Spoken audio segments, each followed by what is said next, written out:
Bumili ako ng nipa dito sa TikTok shop. Dalawang binili ko. Isa sa kanan at isa sa kaliwa. At eto, sinuot ko na.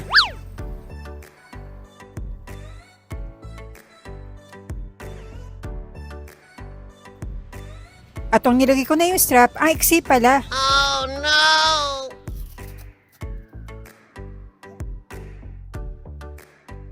Kaya tinanggal ko na lang yung strap at kinabit ko na lang sa binti ko para hindi lumawit. At ganoon na rin ang ginawa ko sa kaliwa kong tuhod.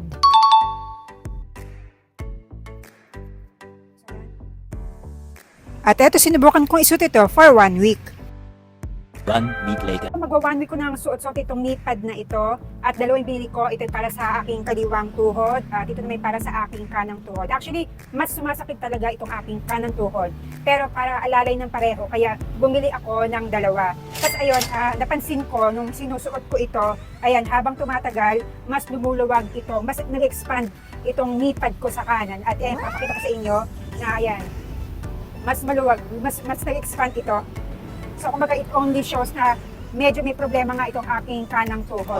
So, ayun, at talagang nakakatulong siya para pagsuporta sa aking tuhod. Actually, mas naramdaman ko yung pagsakit ng tuhod ko simula nung nandito na kami dito sa bahay namin. Doon nagtayo kami ng tindahan dito sa aming bahay. Meron pa kami tindahan sa palengke, mas malaki yung tindahan namin doon. Tapos, ayun, akyat baba kami doon. Dahil, ayun, mas mabili kasi doon. Size nito ay large. Sa mga bibili ng knee pad, masasabi ko na mas maganda na XL ang bibilhin nyo, lalo na kung ka-height ko kayo. Kasi ako, ang height ko ay 5'6", so medyo matangkad ako.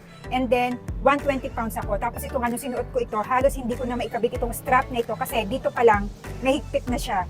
And ang size ito large. Akala ko nga medium, pero large pala ito. So ngayon, ipapakita ko sa inyo kung ano yung itsura dito kapag sinusuot ko. So ito sa aking kanan.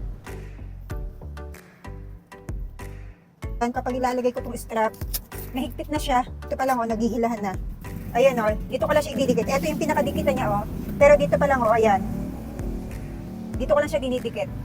So, ibig sabihin, medyo masikip nitong large ito para sa akin. So, ayan siya. Diba, ang hirap. Sabi ko nga na may problema na dito sa aking kanang tuhod kasi ayan, halos umuulbok na tong aking kanang tuhod. Ginagawa ko na lang, hindi ko na ito kinakabit. Tapos para hindi siya lumawit, dito ko na lang siya tinatali. Ayan. So, ganun na lang yung ginagawa ko. Tapos, ganun din dito sa aking kaliwang tuhod.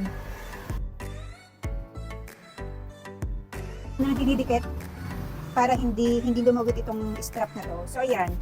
So, ganyan na lang yung ginagawa ko. Kasi sinusuot ko to everyday hanggat kaya. Nakakatulong ito para malalayan ang aking tuhod, mabawasan yung knee pain, yung sakit sa aking tuhod, lalo na dito sa aking kanang tuhod. Pagdating ng hapon, tinatanggal ko ito. Then, pagdating sa gabi, kung kaya pa ng aking tuhod, ayun, sinusuot ko rin. Kaya din kasi dito, pag araw-araw yung sinusuot, lalo na pag maghapon, medyo meron din, nakakaramdam din ng discomfort. Pag tinanggal dito, medyo makate kasi nga, yung pawis hindi nakakatagos.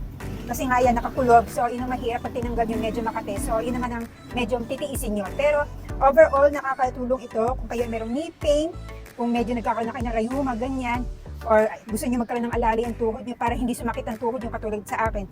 Nakakatulong itong knee pad na to, nakakabawas siya ng sakit sa tuhod. So, ayan siya. Yan. Kaya sa mga nakakaramdam din ng sakit ng tuhod, marirecommend ako itong knee pad na to. Nakakatulong ito para alalay sa tuhod nyo, para hindi na lumala yung sakit nyo sa tuhod. Kaya ayun, ano pang inihintay nyo? I-click nyo lang ang yellow basket, ayun siya.